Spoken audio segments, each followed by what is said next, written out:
done one approximation that says the surface resistance is the sum of a PCS plus residual resistance. This has been lasted for years, and nobody has discussed about this formula. What I will say in this talk is that this expression is valid only at 0 power. When you will go to increase the power, the approximation is not valid anymore. So, and how we understood that? We were just measuring our 6 gigahertz cavities, and meanwhile measuring, we saw that the fit was just not properly correct. The fit of the experimental points was not just practically correct, because there were some points, some experimental errors that were floating across the main curve. But then, if you are a little bit more careful, and you go to see that this point where you have, how to say, a little singularity, it corresponds just to a particular temperature, that is the transition to superfluid helium. Then you go to see on literature, and you go to see that, for example, on Ciovati, Neisel, Minemi, Lamford paper, you see that at the same temperature there is a scatter of this point. Maybe it's by accident, maybe just as nothing to mean what here, because also here you have a scattering, but however you see something like that. And if you go to take another paper, for example from Dakal, Ciovati, Minemi, Gray, Zasadzinski, and so on, you see that at the same transition you have a point. Then you go much more deep in the literature and you understand that this point is a constant. So very few curves have not a chart in this point. So maybe that means that it's a general thing. Normally, what it has been done, there are some papers in which the people say, okay, so this is just a singularity because at the liquid helium transition it happens something, so I skip this point and make the fit. What we will show is that really you cannot do something like that. And when will you see this point? When you go to measure the Q factor versus accelerating field, you take the curve at 4.2, you take the curve at 1.8, and you have then the choice of which method to apply in order to measure the Q factor versus temperature. You can either go at very low power and to work at constant field, or otherwise you can do a different choice. I mean, it's up to you. It's not written on the Bible that you should choose this one, or Quran, or for Taoism, or Veda, or something like that.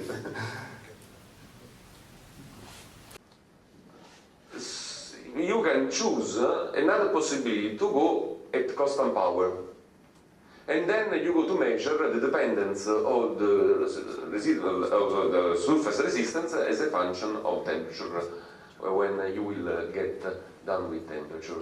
There are two different methods, but keep into account that really the method to go at very zero field, you should go much more on the left, okay, because here you are already at a certain power. However, it's not practical because you go low temperature, you lower the temperature, you lower the temperature, lower the temperature. At a certain moment,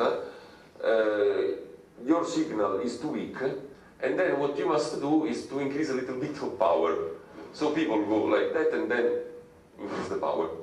So this measurement, basically, unless you have not sophisticated instrumentation, it's incorrect, because you do a hybrid measurement. If you go at constant power, you can choose which constant power, and so that means that you can do a family of curves. And let's see.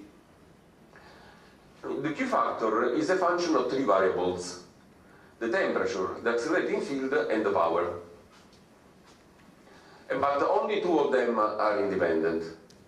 That means that you can work at constant accelerating field. It means that you are changing when you move along this line, decreasing the temperature and also decreasing the power. Now, for a machine physicist, the accelerating field is the quantity that is important. So normally people would like to work at a constant accelerating field. But suppose that you are analyzing a thermodynamical problem and you will watch the transport of heat from the surface up to the helium, because you must remove, liquid helium is there because you must remove the heat, then for you it's not important to be at constant accelerating field. What is important is to be at constant power, because in that way you will treat much more easily thermodynamically your object. That means that if you go at constant power, it will change the accelerating field, but the power is constant and only T will change. So it depends. If you want to study the dynamic of the vortexes, of course you must go at constant accelerating field because it means constant RF field. But if you want to study the problem thermodynamically, what you should do is to fix the power. So in that case it will change the field, but you do not matter and do not worry about that, but only the temperature will be changing. Now, if you go to see a little bit in detail what there is close to this singularity, you see that there is just, points that are aligned more or less around a certain temperature, going down, down, down, and then there is just a jump. And this jump, it's right at the lambda point of a superfluid helium. Now, what you see is that, you have a question, what would happen if here you would not have helium-4, but you would have helium-3? Because with helium-3 you have not the lambda transition. That means that if here I have a jump, what is important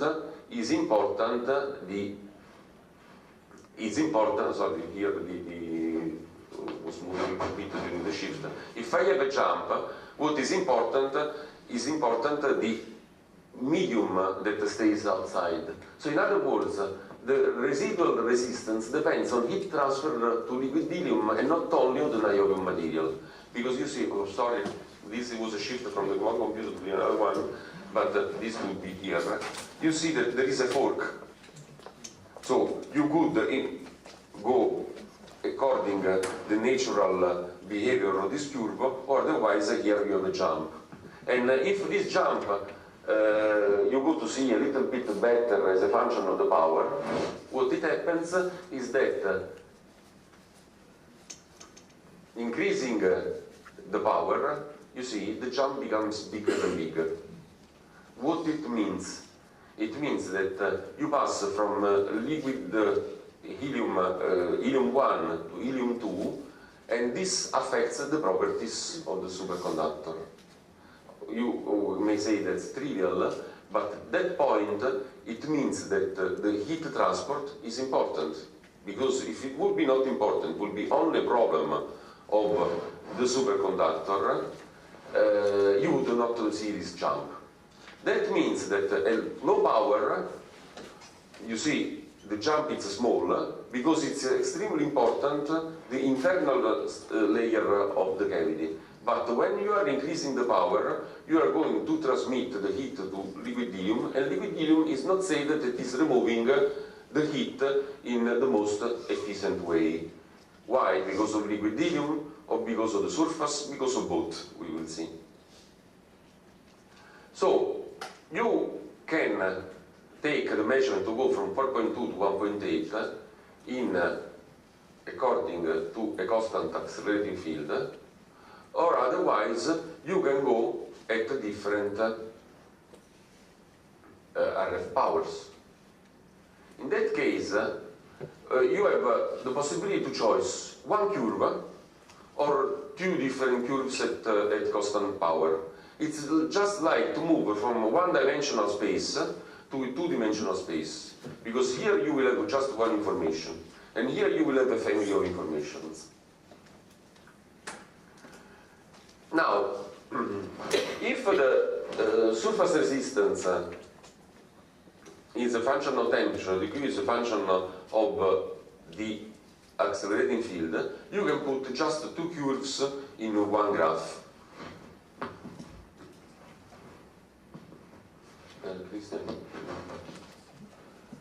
And then you can do precise measurements at different temperatures, and you go, you see, here you are changing the power, here you are changing the temperature, and very clearly here you see the jump from helium 1 to helium 2. And this jump depends on power. So you can put the two informations in one plot. In that case, you can have the three-dimensional view of the surface resistance as a function of 1 over t, that is the classical curve, or as a function of the power. So here you have almost what is happening to your cavity. And if you don't like this view, we can maybe tilt the three-dimensional graphic, and you can see in this way. So this will be the traditional graphic that you have, and here is a function of power. So you see that the jump is increasing. And it's very nice that you see just a phase transition, because we went very, very, very close to this point, and then we were jumping on the other side. Now,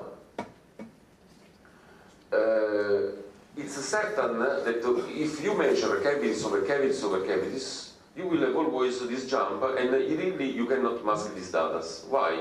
Because here you have just two different slopes. Now let's see what it will happen, what it will really happen. It's well known since 1980 for cavities. I mean, one of the first papers was saying that Kapitsa conductance is one of the limitations when you measure resonant superconducting cavity. Why? Because the liquid helium will be absolutely never at the niobium, sorry, will be never at the liquid helium temperature. It will be always a very small gradient. Now, during the years, there are papers over papers that say we see cavities are affected by a Q slope. Let's try to understand if the Kapitsa resistance, if the thermal boundary resistance is responsible of this Q slope. And all the papers conclude that the Kapitsa resistance is not a problem for the Q slope. And that's true. Indeed, we will see our data in the second talk, in which we see that practically the Q factor is just shifting up and down. And so the Q factor is not affected.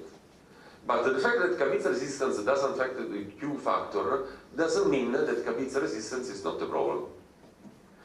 In literature, normally you find two terms: thermal boundary resistance, that is the global term, and Kapitsa resistance. Normally, on the majority of papers, Kapitsa resistance is the resistance between the metal surface toward liquid helium. Thermal boundary resistance can be whatever. Even, for example, niobium copper cavities, for example, the thermal boundary resistance between niobium and copper. However, the second talk, Jay Amrit, that we are very happy to have here, will talk more deeply about Kapitsa resistance. So, if you see the conductance, the thermal gradient is proportional to the heat transfer through the constant that is the Kapitsa conductance. What it will happen here, it will happen that helium 1, so normal helium, you have a media with high specific heat and very bad thermal conduction. If you have a high specific heat and very bad thermal conduction, this media is very good for convective cooling. When you will have helium 2, superfluid helium, you have zero entropy, that means zero specific heat, and almost infinite thermal conducting. That means that convective motion is not important for superfluid helium. That means that if you have a cavity that you cool at 4.2 K like a quarter wave resonator, maybe it will be effective to have a flow circulation of helium inside the stem of the cavity. Because in this way you are removing heat much more efficiently. You are using all the capability of the helium-1. If you will have the superfluid helium, it's not said that convection is the most efficient way. But it depends on the temperature at which you stay. Now, this quantity is a strong temperature dependent, and here the exponent n is normally 3, but there are scattering in experimental data that is from 2 to 4. There is one thing important, because it's 1 year that I study deeply cryogenics. And what I understood is that normally when you have a superfluid helium here, it's not said that you have superfluid helium also on the surface. Not at all. Because of van der Waals forces, just on the forces you have a strong gradient of pressure, and the helium is solid for a few nanometers. And for other 30 nanometers minus the solid thickness of the solid, you have helium-1. And it's written in literature, when you increase the pressure, you go to in a heat transfer regime, increasing the power. When increasing the power, this layer will become bigger and bigger. So here you have solid helium for 1 or 2, 3 nanometers, then 30 nanometers of helium-1, and then you have the infinite heat reservoir of superfluid helium. Now, what it happens if we neglect these points? As you know, the Matisse-Bardeen integrals, they are too complicated, they can be by Miller, has been computed, and then okay, we skip all the theory, you can arrive to describe the BCS resistance with this formula at temperature much smaller than the critical temperature. However, this is called the strong coupling factor, because as Tc alpha, it's the gap. Whenever we neglect the jump at T lambda, we extract a false value of the strong coupling factor S, and I will show you. This is the formula, but when you will have a little gradient of temperature given by Capizza, what it will happen is that you must put the delta T over T0. And with a simple algebra, T0 plus the gradient of temperature, this will be approximated to that. And this, what it means that the real, what you measure, the strong coupling, is different from the real strong coupling because of this. So the bigger is the gradient of temperature, the higher will be the difference. So to neglect this point when you make a fit, it's a mistake. Because people will say, but my niobium has a different strong coupling. We found a strong coupling value that is totally different. Yes, because of that. So we often forget that this is only an approximation valid at zero field. Look here, you take this formula, and then, it should have been upside down, but it doesn't matter. You can write again as before. And this, what it means, that the surface resistance, when you have a little gradient of temperature, it's equal to a prefactor of the BCS temperature plus residual resistance. So it is a mistake to say, let's go to see in as a function of the field, when I have a Q slope, what is responsible for the Q slope? If the BCS or the residual? Not, the BCS is the BCS, it doesn't depend on the power in the approximation in which we are working. Here, there is a prefactor. And this delta T, because of Capizza, depends from Capizza conductance times the Q transfer. That means is dependent on power. So here you have a prefactor. Now, let's go to see in the last minutes that remain for my talk, what this graph says. Because you see, from a family of curve, we live in a b-dimensional space rather than in a one-dimensional space, so you have more information. And here it's clearly seen that you have a certain slope for these curves, for example in helium 1, and then here the slope is changing.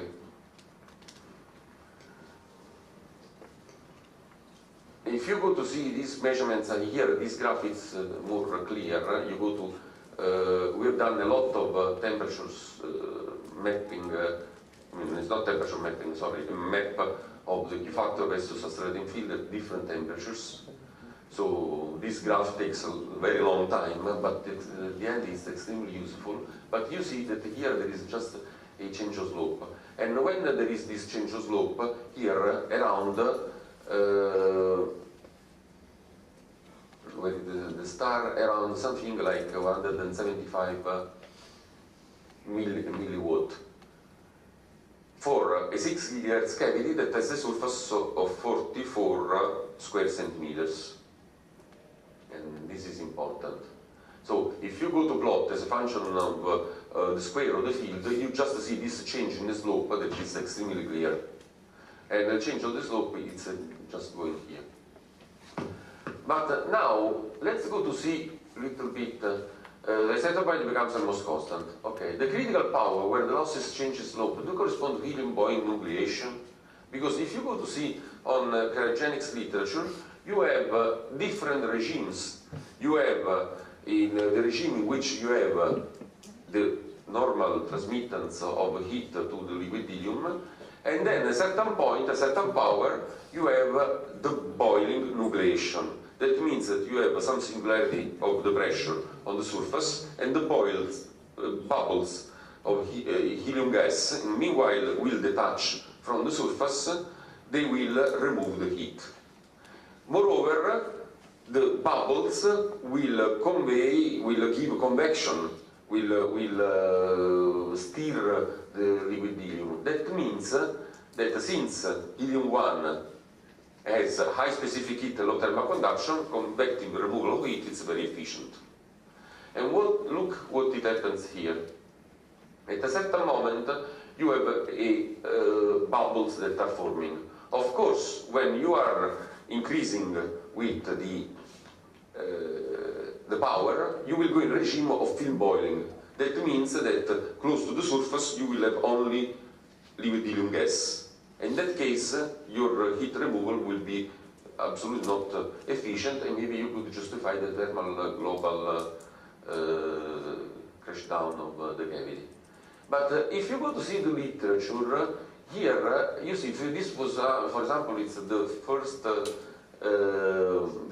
best cavity sputtered at CERN, 10 to the 11, niobium onto copper. And Kenji Saito was reporting in a paper in Travemünde in Germany, this graph saying, but are you sure that this is really multiparting?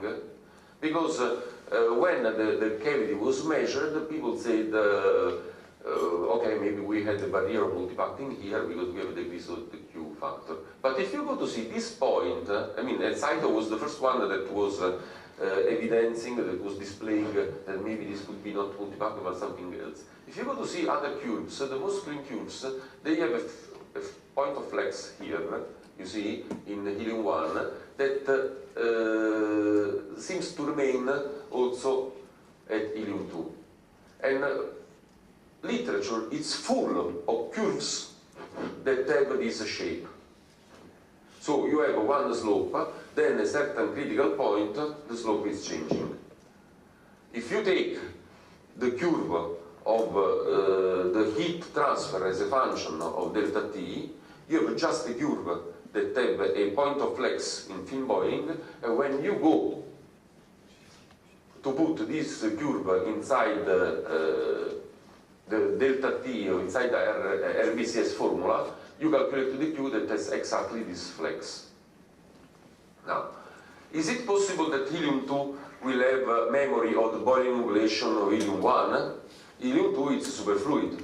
But let's remember that we stay at 1.8 K, and 1.8 K, the density in the two-fluid model, the density of normal conducting helium is almost 34%, because I mean by Landau, the model is by Landau, but I don't know if this formula maybe was given later.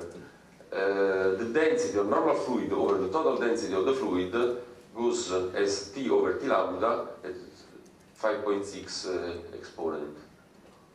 And 1.8 K, it's extremely close to 2.17. That means that the fraction of normal helium, it's a lot. So, what I will show later are the experimental results that come out from all these considerations. The only thing that I want to say is that two considerations. One, cryogenics is extremely important if we want to understand better the behavior of superconducting cavities. Up to now, we have spent a lot of energies in order to optimize the inner surface of the cavity. And we have several methodics in order to achieve to this result. But there is another aspect that is the surface, the external surface of the cavity, to which we do not care. And often it happens that you are extremely careful, you use a clean room, class 10, class 100, in order to optimize the Q factor of the cavities, considering the internal part of the resonator, and then you do not consider at all the external part of the cavity. All the cavity is mirror-like finishing, in some case, or otherwise it's been touched even by hands, because we will put in a cryostat, it's dirt, and so on and so on. In my opinion, the external surface of the cavity, now that we have optimized the internal surface, it becomes the point on which we should work. There is one thing that I ask to the audience, to the CERN audience, and it's the fact that my question is it true that LHC magnets will work at 1.9 K? Because, I mean, this was a proposal, and I think that LHC magnets work at 1.9 K. Why LHC magnets work at, maybe you know. You know, is it true that they work at 1.9 K? Yes. It's absolutely true, that's good. So, do you know why this temperature has been chosen? Because the heat transfer function has a maximum at 1.9 K. So, if it's important for superconducting magnets, why this consideration is not important for superconducting cavities? Is it true that exponentially you will have a BCS that will go down? But however, there are also other considerations, because if you want to achieve high fields, this fact, the heat transfer function at 1.9 K has a maximum, must be taken into account. So what I hope is that from the next 10 years before that I will retire, we will discuss much more about the interface of cryogenics and RF superconductivity. Okay, you finished on time, which is strange.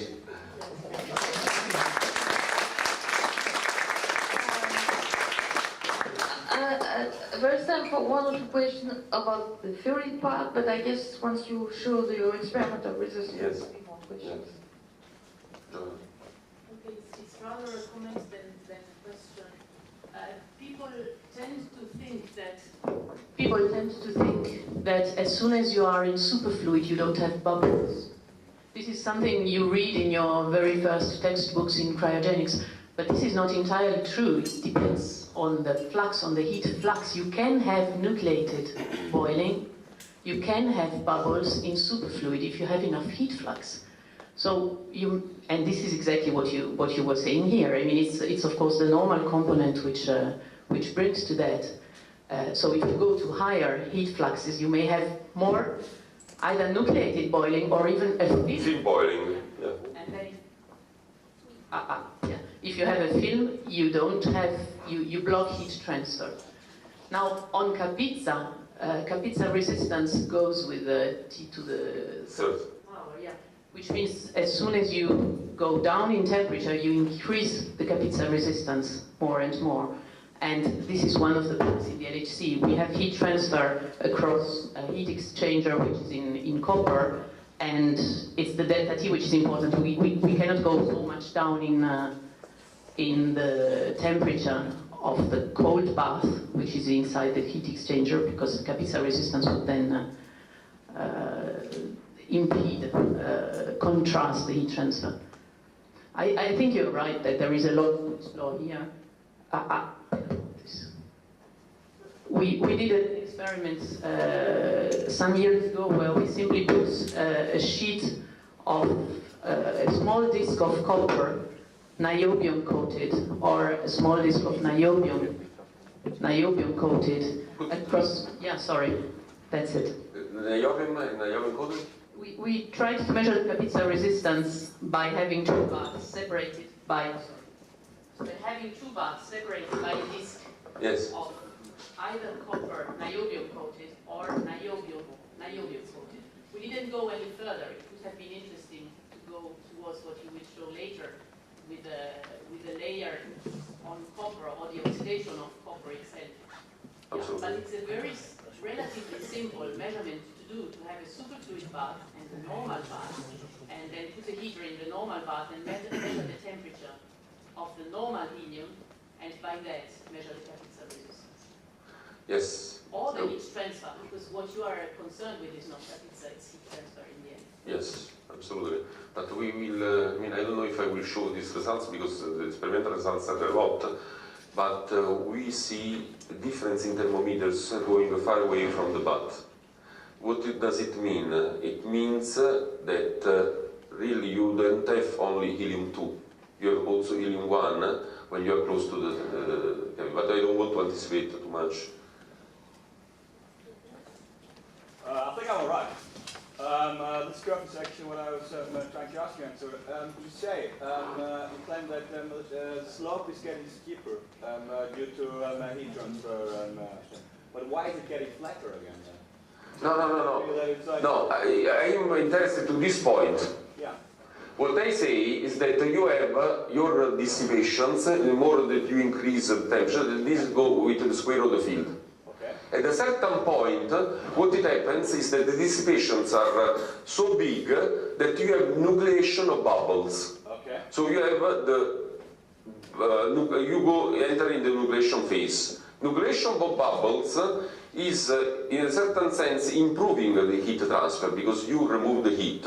So you have that this is flat, and then, in my opinion, you have other effects, and one of those can be the film boiling. Yes, and I think we will. But then we have open discussion also.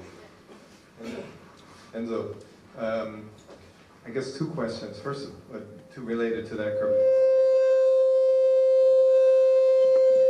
I was too close. Okay. First of all, you say that you have many examples of curves like that. Yes. And certainly that curve looks very representative of results that are frequently achieved at KEK. But there are many curves that don't show this. And my question would be, how do I explain that?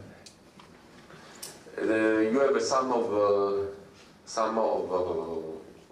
how to say, of contributions, and we saw the gap on the jump on lambda point only for very clean cavities, because otherwise the jump, you see it as well, but it's masked by residual resistance. Okay, of course, all this, if you have, for example, bad cavities with with higher surface resistance, you don't have this this behavior. So not all cavities have that.